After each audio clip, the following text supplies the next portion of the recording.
မေဒီနေ့ဘာချက်မို့လဲမေဒီနေ့ဘာချိုးလဲဆိုတော့အမေကြက်သားတံမောက်ချက်ဖို့အတွက်ကပေါ့နော်ဒီမှာအရင်ဆုံးအမေကကြက်သားကိုပေါ့နော်ငရုတ်သီးတွေကြိတ်ပြီးတော့အကောင်လုံးအရသာနဲ့နှဲပြီးတော့နှက်ထားမှာမို့လို့ပါဝင်တဲ့ပစ္စည်းမှာကတော့ဒီမှာကြက်သွန်နီပါမယ်ကြက်သွန်ဖြူပါမယ်ဂျင်းပါမယ်ပေါ့နော်ဒါကကြက်သားက2ကီလိုပေါ့နော်ဒီနော်ငရုတ်သီးအယောင်တွေမဟုတ်စိမ့်မဟုတ်ပေါ့နော်ဒီမှာဒိန်ကျင်ပါမယ်ဒိန်ကျင်ကတော့ဘယ်ဒိန်ကျင်ပဲဖြစ်ဖြစ်ပေါ့နော်တုံးလို့ရပါတယ်ဒါပေမဲ့ဒီလိုအလွတ်ဒိန်ကျင်ပေါ့နော်ဗာအသီးနဲ့မှမပါတဲ့ဒိန်ကျင်ပေါ့ကြိုက်တဲ့မျိုးစားဟိုကြိုက်တဲ့တစိမ့်ကိုတုံးလို့နိုင်ပါတယ်ပြီးတော့လေဒီမှာကြက်သွန်ကြီးကိုအမေကစီချက်ချက်မယ်နော်လောလောဆယ်ဆယ်အမေကဒီမှာကြက်သွန်ဖြူနီးဂျင်းတွေကိုအကုန်လုံးကြိတ်မယ်နော်ရောင်နေမုတ်ထည့်မယ်နော်အဲ့ဒါတွေကိုအကုန်လုံးမေးကြိတ်မယ်နော်ဒီမှာမေးကြိတ်လာတဲ့ငရုတ်သီးတွေကိုကြက်သားထဲလောင်းထည့်မယ်နော်နောက်ပြီးတော့ဒီထဲကိုဒိန်ကျင်ကနွားနို့ဒိန်ကျင်က2စွန်းထည့်မယ်နော်နောက်ပြီးတော့စားထည့်မယ်ငါကတော့နော်သမီးတို့လိုလိုမိမိစိတ်ကြိုက်ထည့်လို့ရပါတယ်နော်စွန်းနေမုတ်ထည့်မယ်အချုံမုတ်ထည့်မယ်နော်ငါပြားကြီးလည်းထည့်မယ်နော်ဆလာထည့်မယ်နောက်ပြီးတော့နှဲမယ်နော်သူမွေးနေရောပဲနော်ထည့်ပြီးတော့ဒီမှာနော်နှဲလို့ပြီးသွားပါပြီအဲ့ဒါကိုအမေကတနာရီလောက်အမေနှက်ထားမယ်နော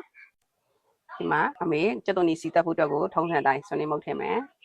ကြက်သွန်နီထည့်မယ်သွန်ကြီးစီချက်ရပါပြီနော်အမေခုနကတော့အိုးဖြူလေးနဲ့ကြော်တာပေါ့နော်အိုးဖြူလေးနဲ့ကြော်မကောင်းလို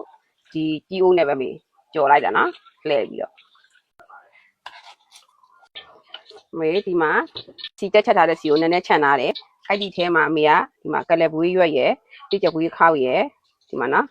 ဒီနက်နက်ပွင့်အမေအများကြီးမသုံးဘူးများရင်အနံ့ပြင်းလို့ပေါ့နော်အရွက်အလက်ကလေး3လက်ပဲ3လက်ဘာလို့လဲဆိုတော့မိချက်သားနဲ့နဲတယ်နော်ဒီမှာတရုတ်မဆလာ4ညင်3ပွင့်အဲ့ဒါကိုဒီထဲထည့်မယ်နော်ဒီထဲထည့်ကြမယ်ဒီထဲထည့်ကြော်ထားတဲ့ဟာကိုပြီးတော့ဒီမှာကြက်သားထည့်လိုက်မယ်နော်ခုနကတော့နှက်ထားတဲ့ကြက်သားလေးကိုထည့်လိုက်မယ်နော်မွေလိုက်မယ်အနံ့လေးကတော့တော်တော်လေးမွေးနေရောပဲနော်ဒါကိုဖုံပြီးအုပ်ထားလိုက်မယ်နော်ဒီလိုလေးထားလေးဖြစ်ပြီဆိုရင်ဒီမှာစလုံးကျင်းထားတဲ့ရေလေးထည့်မယ်နော်အဲ့ဒီထဲမှာအချုံမုတ်ကြီးကြက်သားမုတ်လေးထည့်မယ်ပေါ့နော်ငရုတ်သီးအနှစ်ကလေးတွေမှာရတာလေးကိုရှိအောင်လို့ပေါ့နော်ငါပြရေးတချို့ဒီထဲမှာနော်တကြားလေးပါထက်ချက်မယ်ဆိုရင်တော့မိမိရဲ့တဘောနော်ဒါပေမဲ့အမေကတော့ဒီထဲမှာတကြားထက်မချက်တော့ဘူးနော်ဟင်းထဲမှာလေ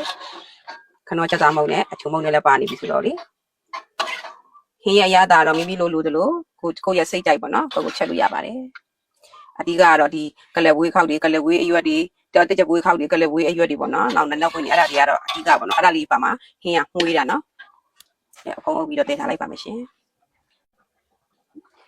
ဒီကြက်သားလေးမှုေးနေရောနော်ကြက်သားတုံးလေးတွေကတင်းလေးဖြစ်လာပါပြီအဲ့ဒါလေးကိုပေါ့နော်တလေးမှုေးပြီးမယ်နော်ကြက်သားတုံးလေးတွေမကြည်ရအောင်လို့ဒါကကြတော့မိရဲ့ကြက်သားကကြတော့ပေါ့နော်အစိမ်းကိုချက်တာပေါ့တချို့ကြတော့လည်းကြက်သားကိုကြော်ပြီးချက်တာပေါ့နော်အမေကတော့ကြော်ပြီးမချက်ဘူးဒီလိုအစိမ်းကိုပဲနှပ်ပြီးချက်တယ်နော်အပေါ်ငါတော့မိခုနကတော့မြည်ကြီးအကောင်လုံးအတော်ပဲမယ်နော်ရေခမ်းစီပြန်တဲ့အထိပေါက်ထားလိုက်ပါဦးမယ်ဒီမှာကြက်သားဟင်းလေးကတော့ကြက်ပြီးအမေကတော့ဒီထဲကိုပေါ့နော်မဆလာလေးခတ်လိုက်မယ်နော်မဆလာကတော့အမေတောင်းထားတာကရိုးပါပဲရှင်ဘာလို့လဲဆိုတော့အမေမှာဓာတ်မောက်ချက်တဲ့မဆလာကုန်နေပါတယ်နော်နောက်တစ်ခါကျမှမဆလာလှော်တဲ့အခါမှာအမေပြပေးပါမယ်နော်ဒါကတော့ရိုးမဆလာပဲဘာလို့လဲဆိုတော့ရိုးမဆလာနဲ့ဓာတ်မောက်မဆလာနဲ့လည်းတိတ်ပြီးတော့မထူခြားပါဘူးနော်ဘာလို့လဲဆိုတော့အမေကဒီထဲမှာကြက်သားထဲမှာပေါ့နော်ကလေးဝေးခောက်ပြီးထက်ချက်ထားတယ်ဆိုတော့ပေါ့နော်ကလေးဝေးခောက်လို့တက်ချက်ဝေးခောက်လို့ကလေးဝေးရွယ်လို့ထက်ချက်ထားလဲဆိုတော့နက်နက်ပွင့်ထက်ချက်ထားတာသူတို့ရဲ့အနံ့ကလည်းပြီးမှာပေါ့နော်ဓာတ်မောက်နဲ့ပါနေပြီးသားဖြစ်နေပြီနော်အဲ့ဒါကြောင့်မလို့အနံ့ကတော့မကွာပါဘူးဒီဟင်းဒီရိုးမဆလာနဲ့ချက်လဲမှုေးနေပါပြီနော်မှုေးနေရောပဲနော်ဒါလားဆိုတော့ပါပြီရှင်အမေရဲ့ဟင်းကတော့အစီလက်သိမ့်မရှိဘူးနော်ဘာလို့လဲဓာတ်မောက်စားတဲ့ခါကျရင်စီလေးများအိမ်မှာကြောက်လို့နော်စီသိမ့်မထည့်တော့တာကြက်သားဟင်းကိုပို့ပြီးတော့မှုေးစီဖို့အတွက်ရဲ့အနံ့လေးမှုေးစီဖို့အတွက်ရဲ့နောက်ပြီးတော့ပေါ့နော်အရသာလေးပို့ပြီးတော့ရှိစီဖို့အတွက်ပေါ့အဲ့ဒါကိုအမေကကြော်ထားတဲ့ကြက်သွန်နီကြော်လေးပေါ်မှာထပ်ဖြူပြပါမယ်ရှင်ဒါဆိုရင်တော့ဟင်းအုပ်လေးကတော့ရပါပြီနော်ဓာတ်မောက်ထမင်းစားချက်တော့ဖို့အတွက်ဆိုလို့ရှိရင်ပေါ့နော်ဒီမှာအမေဖာလာစီးတွေနက်နက်ပွင့်တွေတိကျပွေးခောက်တွေကလက်ပွေးရွက်တွေကိုပေါ့နော်နောက်လေးညင်းပွင့်တွေအမေကကြော်လိုက်မယ်နော်သူတို့အားလုံးကြော်မယ်မွေးလာတဲ့ထိကြော်မယ်နော်ဒါကတော့ ကြော်လဲရတယ်မကြော်လဲရတယ်နော်ဒါပေမဲ့ကြော်လိုက်တော့အနံ့လေးကပိုမွှေးတယ်ပေါ့နော်ကဲထမင်းကိုစားတယ်တော့မယ်အမေထမင်းကိုတည်ဖို့အတွက်ကိုအမေကဒီဆန်သုံးတယ်ပေါ့နော်ဒီတံမောက်ဆန်ကြတော့ဒီတံမောက်ဒီဆန်နဲ့ချက်စားမယ်ဆိုရင်ထမင်းကလေလုံးဝတံပေါက်ကမအီဘူးအရန်စားလို့ကောင်းတယ်အမေချိန်နဲ့ခွက်ကိုပြမယ်ဒီမှာစတီးခွက်ပေါ့နော်မိမနိုးစီခွက်မရှိလို့ဒီလိုစတီးခွက်ပဲမေသုံးတယ်နော်3ခွက်နော်တစ်ခွက်နှစ်ခွက်3ခွက်နော်ဒါ3ခွက်3တယ်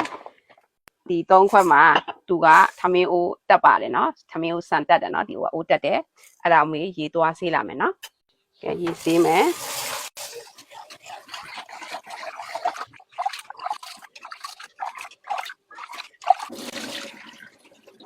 မေလိုဒီဆန်ကိုရေကိုပြောင်းနေအောင်စင်နေအောင်3ရေဆေးမယ်နော်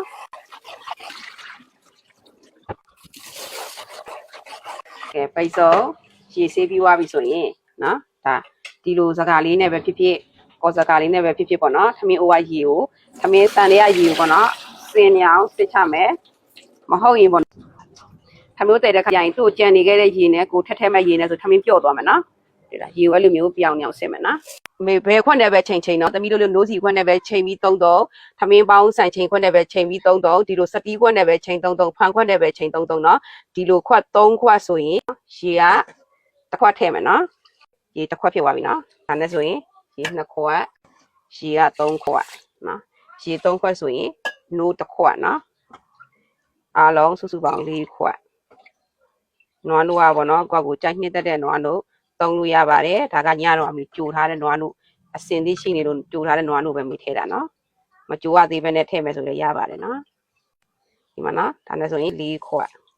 စားကြတော့အမေက3ခွက်3ထားတဲ့အတွက်တကြားကအမေ3စွန်း3မယ်တကြားကိုဒီလိုမထည့်အောင်နော်ဒီလိုမျိုးခါချလိုက်ပါကြံနေခဲ့တဲ့ဥစ္စာကိုမှတစွန်းချိန်မယ်နော်မဟုတ်ရင်အချူကြီးများသွားမှကြောက်လို့နော်3စွန်းနော်ဟိုစားကပေါ်စွန်းလေးနဲ့တဝက်ထည့်မယ်နော်စီချက်က3စွန်းထည့်မယ်နော်တက်သွန်ကြီးစီချက်ရေစီချက်စီပေါ့နော်အဲ့ဒါက3စွန်း3မယ်ပြီးတော့ဒီမှာမေလို့ခုနတော့ကြော်ထားတဲ့ဥစ္စာပေါ့နော်ဖာလာစီ2စီနက်နက်ပွင့်က9ပွင့်လောက်ယူပြီးထည့်မယ်နော်နက်နက်ပွင့်9ပွင့်နောက်ကလပွေးရွက်ကတော့2ရွက်3ရွက်လောက်ထည့်လိုက်မယ်နော်နောက်ပြီးတော့ဒီမှာတစ်ချက်ပွေးခါကတစ်ခေါက်ထည့်မိထည့်တယ်နောက်ပြီးတော့ဒီမှာနက်နက်ပွင့်ရပါတော့အမေထက်ချွေးလိုက်အောင်နော်အနံ့ပြင်းမှကြောက်လို့ပါနော်အမေကနက်နက်ပွင့်ကိုဒီလိုအတက်ကလေးတွေ4တက်ပဲမိသုံးထားတယ်နော်ပြီးရင်သူတို့ကိုမှုလေးလိုက်ပါနှာရအောင်လို့ထောက်ဘက်ကတော့မိသုံးထည့်တယ်နော်ဟိုမေအဖုံးအုပ်ပြီးတော့သွားချက်ပါမယ်နော်ချက်လိုက်ပါပြီဓာတ်မောက်ထမင်းဒီမှာပေါ့နော်ထမင်းကြက်တဲ့ခါကျရင်အစီဆန်လေးတွေပေါ့နော်ဒီမှာပါမလဲဆိုတော့အစီဆန်လေးထဲမှာဒီကိုစမ်းပါမယ်တပြက်တီး6ပါမယ်တပြက်တီး6ကတော့မိမိသုံးတဲ့တပြက်တီး6ပေါ်မှာမူတည်တယ်နော်တချို့တပြက်တီး6တွေကသဲပါတယ်ခဲပါတယ်နော်ဒီမှာအမေကတော့ဒီမှာဒါကပြားမှုရယ်ဒါမုံလာဥနီလေးတွေဒါလေးတွေပေါ့နော်ကိုလိုတဲ့ပုံစံလေးတွေကိုတုံးပြီးတော့အမေကပေါင်းထားတာနော်ဒီမှာကတော့ပဲပေါင်းမှုနော်ဒီမှာဒီတစ်စိတ်ကိုအမေသုံးပါတယ်နော်ဒါလေးတွေကိုပေါ့ထမင်းချက်တဲ့ခါကျရင်အပေါ်ရန်ကနေပြီးတော့အမေထည့်မယ်ပေါ့နော်ဒီမှာဆေးရောင်ကကြတော့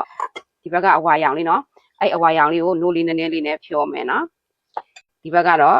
လိမ်မော်ရောင်ပေါ့နော်အဲ့ဒါလေးကိုအမေကနိုးနဲ့နွားနိုးလေးနဲ့ဒီလိုဖြောပြီးထားမယ်နော်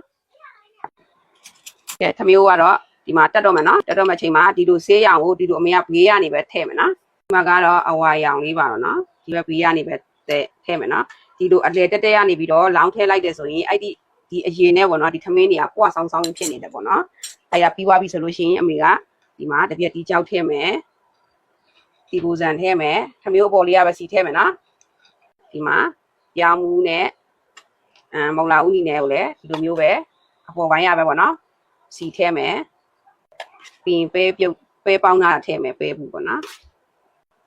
ပြီးရင်ကြက်သွန်ကြော်လေးနည်းနည်းအရင်ဆုံးဖြူးထည့်မယ်ပေါ့နော်အနံ့တော့ပေါ့နော်ဒါကိုထပ်ပြီးတော့ဖုံပြီးအုပ်ပြီးနှက်ထားမယ်ဓာတ်မောက်ထမင်းကိုတက်သွားပြီဆိုလို့ရှိရင်သူ့ကြက်ချင်းမလောက်အောင်နော်ခဏလောက်ဒါထားရတယ်နော်10မိနစ်လောက်ထားရတယ်နော်ဒါမေကဒါထားခဲ့ပြီးွားလို့ဒီမျိုးနော်ဘေးတွေကိုအရင်ဆုံးဒီလိုမျိုးလေးဇွန်းလေးနဲ့ပေါ့နော်ဇွန်းအောင်မှဒီလိုတက်တက်ရောင်းမှဆိုရင်ပိုကောင်းတယ်နော် ဟိုဇွန်းနေဆိုရင်တော့အစီတွေသမင်းကပုံပြတ်တတ်တယ်နော်ဒါနဲ့ကို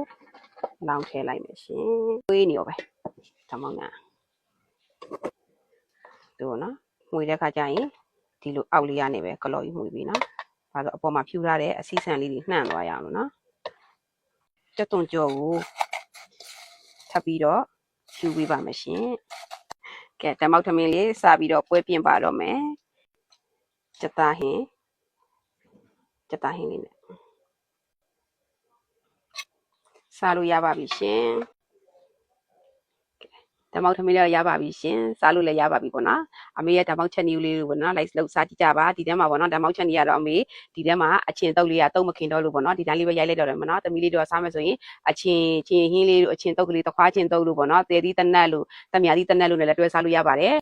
တရက်ချင်းတုပ်လေးနဲ့လည်းပေါ့နော်တွဲစားလို့လည်းရပါတယ်ပေါ့နော်အမေကတော့ဒါကတော့ဒီလောက်နေတယ်ပေါ့နော်လုပ်ပြပေးလိုက်ပါတယ်ရှင်အမေကိုရဲ့ဗီဒီယိုဖိုင်တွေကိုကြည့်ရှုပေးတဲ့ကိုကြီးတွေမကြီးတွေသားလေးတွေသမီးလေးတွေလည်းပေါ့နော်အမေကကျေးဇူးလည်းအများကြီးလည်းတင်ပါတယ်ချစ်လည်းချစ်ပါတယ်နော်ဘိုင်ဘိုင်ဓမောက်သမင်းလေးစားလိုက်ပါဦးမယ်ရှင်လှုပ်စားကြည့်ကြနော်အမေရဲ့ချက်ဖို့ချက်နီးရတော့ဘာမှပြင်စရာမလိုဒီတိုင်းကအကွက်တီပဲနော်အကောင်လုံး